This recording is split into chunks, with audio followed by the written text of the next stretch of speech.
Everybody, here is an instructional video to show you guys how to create a line graph on Excel that adheres to all of the guidelines and has all the necessary components for applied behavior analysis. So I have an example from the Applied Behavior Analysis for Teachers book. And so over here, here's a data sheet. And then this is the graph that was created from the data sheet in the book. So my goal for this video is to show you guys how to take this data sheet and create this same graph on Excel. Now, before we get started, this is just the way that I do it. So there are other ways to create these graphs. There are other ways to do things. And if you guys know Excel and know those other ways, and it looks the same as what I do, then that's great. But if you don't, then this at least gives you a starting point and gives you some instruction on how to do it. Now, if we look at this data sheet, this is an example of event recording. So the student's name is Michael. His behavior is calling out without raising a hand. The observation period is from 10:20 a.m. to 11 a.m. and the teacher observes on these 9 days. And you can see during the observation period, so for example on Monday between 10:20 and 11, the teacher is going to record every time the behavior occurs with a little tally mark. And we can see during this observation period on Monday, the behavior occurred a total of 3 times. So this would be considered frequency data. Now we can use these data right here and graph it, just like they did on the graph here. You can see they did session, this would be session 1, Monday. You have a data point at 3, and it corresponds to this data point here. So we can graph frequency because all of these observation periods, or all of these sessions, were the same amount of time on the observation period. So the behavior was observed the same amount of time. The behavior was observed from 10:20 to 11 a.m. for each of these sessions. If we observe for different amounts of time during these sessions, so say on Monday we observed from 10:20 to 11, but then Tuesday the observation period was maybe from 10:30 to 11. If that occurred, then we would have to change these frequencies into rate. But our observation periods were the same amount of time for each session, so we can keep them the same and graph it. Alright, so let's get started. First, we are going to create our column. And for these data, you can use sessions or you can use days. It's up to you. The book graph, as you guys can see, use sessions, and I typically use sessions just in my work, so that's what I'm going to go ahead and use. But if you're in a clinical setting and you need to know, hey, on Monday this behavior occurred so many times, then it might be beneficial to put the actual days here so you know what specific how many times the behavior occurred on a specific day. But depending on your data, you can use days, you can use sessions.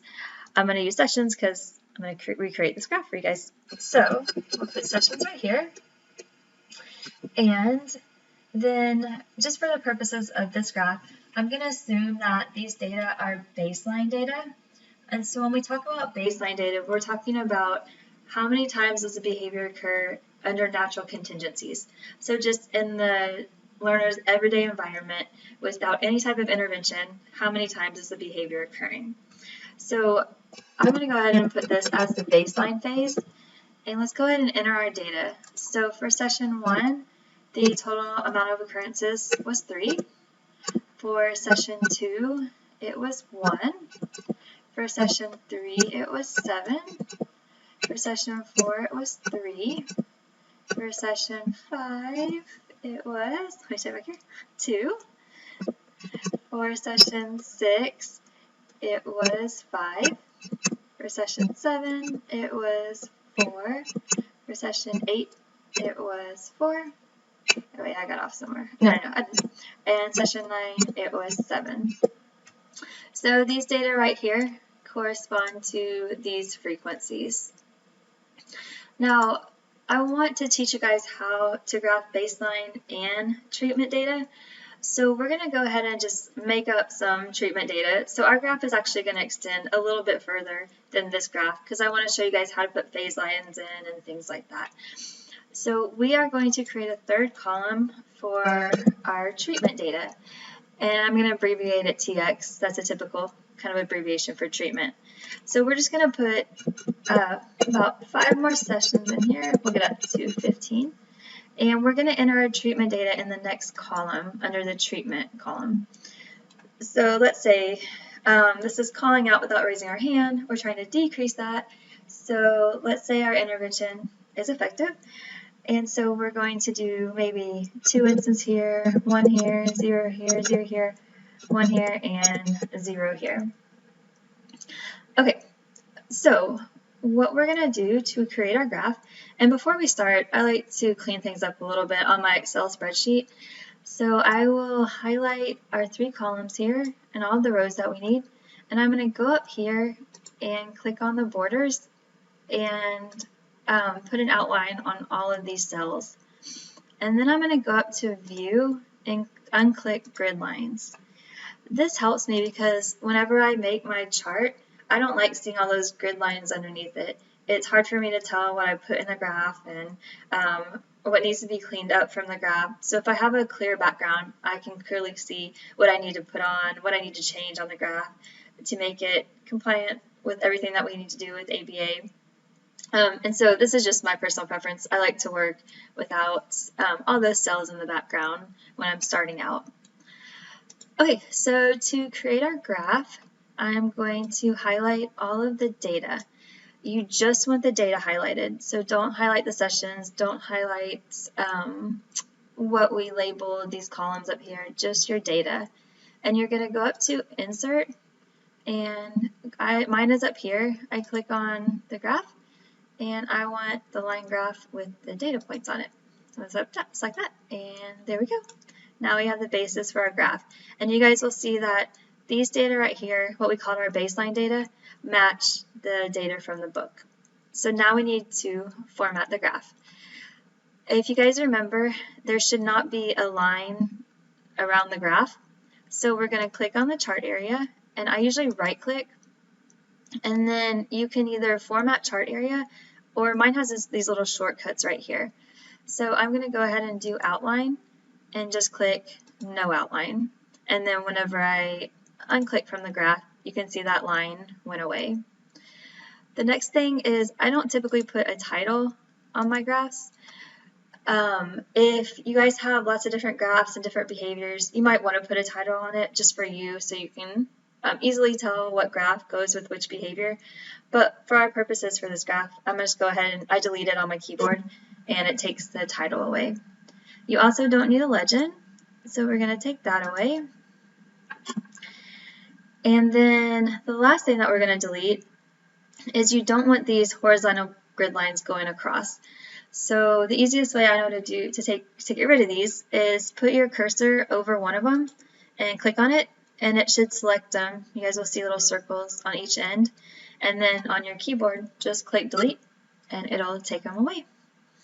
Okay, so now let's clean up our axes. So we have our x-axis, which it defaults, mine at least does, to like a light gray, and then it doesn't like to put a y-axis on, and I'm not sure why, but we're going to go ahead and fix these. We want black lines for the x-axis and the y-axis. So you're going to put your cursor over the numbers for the x-axis and click, and it'll highlight the x-axis and the numbers, and then you're going to right-click on that. And you can do Format Axis, or mine has these little shortcuts right here. So I'm going to go ahead and do the outline, and I want it to be the color black.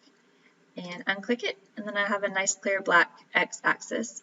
I'm going to do the same thing on the y, so I'm going to hover my number over my numbers. I'm going to right-click, and it didn't give me the little shortcut there, so I'll click Format Axis. And then I'm going to go down, let's see. Okay, I'm actually going to go up to the top here and click this little paint bucket and go to line, and I want a solid line, and I want to make sure that the color is black, which it is. Alright, so now we got our axes and our x and y axes. Okay, so now let's clean up our data points and our data path. So we're going to clean up our baseline data first. And you can click on the data path, so hover your cursor over it, click on it, and you know it's selected when each of your data points are selected. So now I'm going to right click on a data point and go to Format Data Series. And I'm going to go back to this little paint bucket, and I want a solid. You can see that the color of the data path and the data points are blue. We want everything on this graph to be black and white. Everything in ABA is very clean, it's very clear, and typically we don't put color in our graphs. Now, if you're doing individual treatment and you like color and you have a reason for doing it, then I say go for it. But typically our graphs are typically just black and white. And so go over to the paint bucket and you want a solid line, and then you want to make sure that it's black.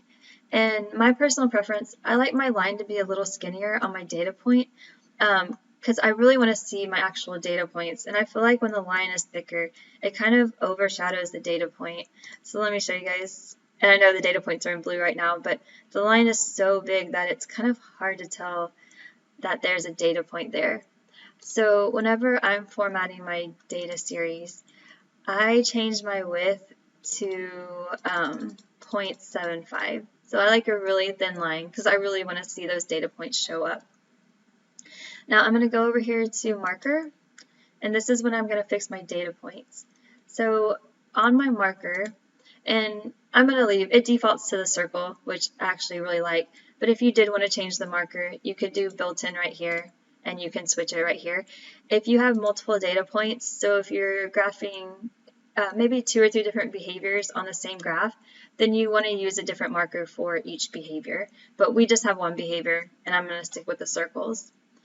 I do like to fill in my data points with white, so I typically do solid fill and go to the white color. And then I want to make sure that the border is a solid line and it's the color black. And so when I declick on my graph, you can see my data path and my data points are really clear, and just it looks really nice and organized. So we're going to do the same thing with our treatment data. So hover over, click on the data path. You can see that the data path is selected because all the data points are selected.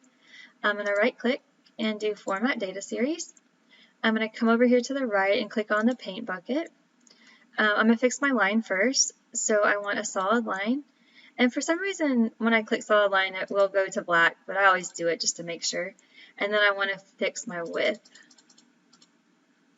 All right, and then we're going to go to the marker, and I'm going to do the solid fill, and make sure that the fill is white, and then the border a solid line, and make sure that it's black. So then when I go over here and unclick on my graph, I can see my baseline data and my treatment data, they both look the same. They're very clear. Also, you can see that these two are not connected, and that's because we put them in different columns over here. And that's a really easy way to make sure that you don't connect those data points. Since these are different phases, we're going to be putting a phase line in here. And so when you put a phase line, the data path doesn't connect between those two phases. Now you can put all of your data on one column, and then you can go in here manually and delete that line. But I really urge you guys to learn how to do it this way and to do it with the 2 different columns. Even if you have to go in and maybe somebody messed up on the data or something like that, this makes it really clear which data are baseline and which data are treatment. And so I just think it looks a lot clearer and a lot more organized. All right, so let's go in and let's add a phase line. So we're going to insert, and we're going to go to shapes, and we're going to click on the line. Now when you do this, you want to put the cursor between the 2 data points where you want your phase line. And then, so this is between data point 9 and 10. And then before you click to draw your line, you want to hold the shift key down and then click and draw your line up. When you do that, it's going to give you a really nice straight line. So just a little trick. And you want to bring it up to the top of the y-axis.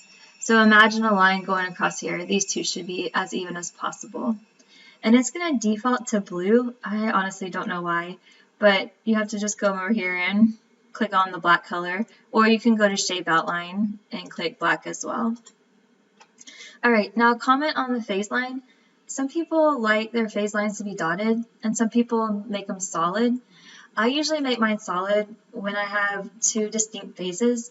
So for purposes of this graph, we have a baseline phase and an intervention phase. So whenever I have two different phases, I usually make mine solid. Now, if I have an intervention here and say it was not effective and there was something I wanted to change, I was still going to keep the same intervention, just adapt it and change something on it, then I would put a dotted phase line there. And that's just a personal preference. I would say either one is fine with me, whatever you want to do, whether you want this to be solid or dotted between the baseline and the intervention phase. Okay, also, for you guys, you're going to have to take this graph and put it into a Word document. And so whenever I need to do that, whenever I graph in general, and I add something to the graph, I always group it, and I like to do it as I go through. And that way I don't get to the end and try to include everything I added and I missed stuff and things like that. So I want to select my graph, the whole graph, and then I want to press my shift key and I want to select my phase line. And then I'm going to right click and go up to group and group it. That way if I have to move this graph at all, the whole thing goes with it and I don't have to reposition this phase line each time. Okay, so let's add some axis labels and condition labels. So I'm going to go up to Insert and do a text box. And I'm going to open my text box down here, and I like to go in the center. And I'm going to go ahead and put my x-axis label, which if you look at this graph is sessions. So I'm going to put that in here. And whenever I unclick the session box, you can see there's an outline around it. You don't want that. So I'm going to select it again and right click. And you can do format shape, or mine gives me these little shortcuts down here. So I actually do no fill on my labels, and that's because if I move it up here, I don't want this to be filled in white and it overshadow those or it cover up the numbers on the x-axis. And then the outline you want to click and you want no outline. So now you unclick, it's nice and clean. You can take it and you want to put it in the middle. So 15 divided by 2 is 7.5. So we're going to put it right in the middle of that 7.5 mark. And then I usually take this and I copy it. I come down here and I paste it. And then I'm going to do my y-axis label. And that way it's all formatted. You just have to reword it. So we're going to do number of callouts and make it a little longer. Okay, now I'm going to put my cursor where this circle arrow is and click on it and hold it down.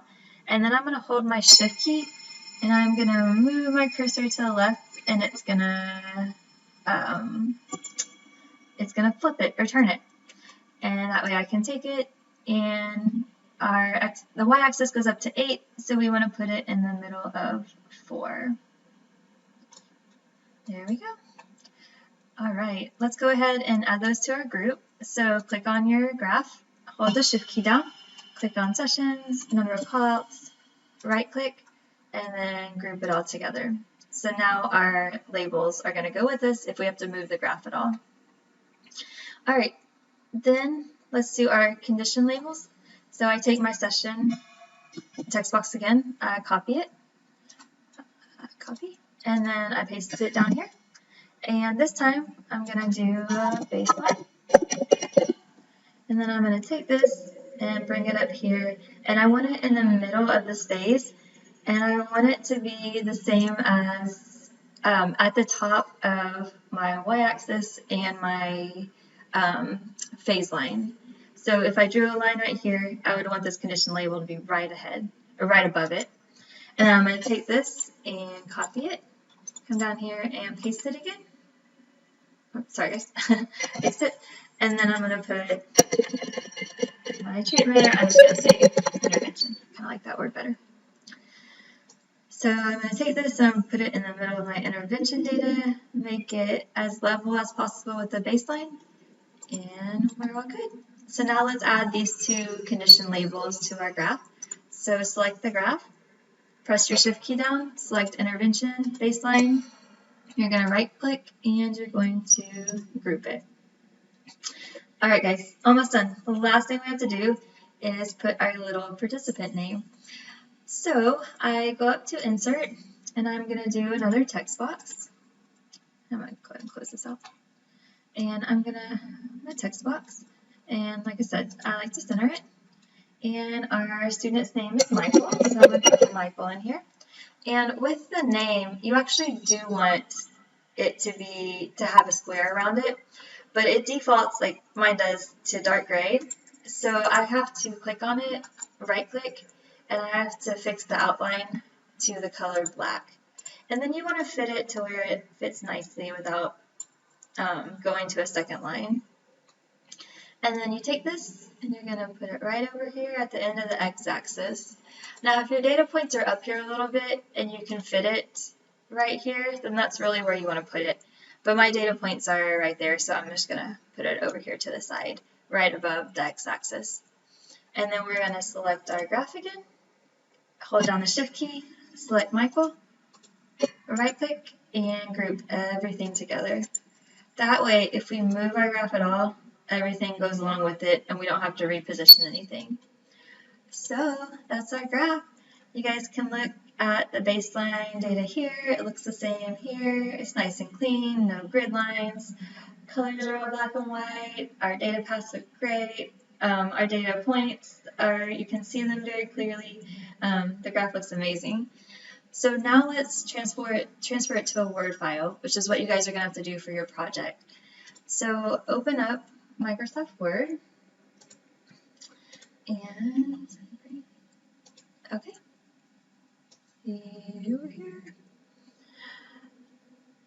All right, and what you're going to do first is take your graph and you're going to copy it, and then you're going to take your Word document. And like I said, this is just how I do it, so if you guys have another way, welcome to do that one. I go up to paste, and I do paste special, and I typically do the enhanced meta file. So I put it on there. It looks exactly as it did on my Excel spreadsheet. If you do it like this, you can't go in there and alter any data, so that's the only bad thing.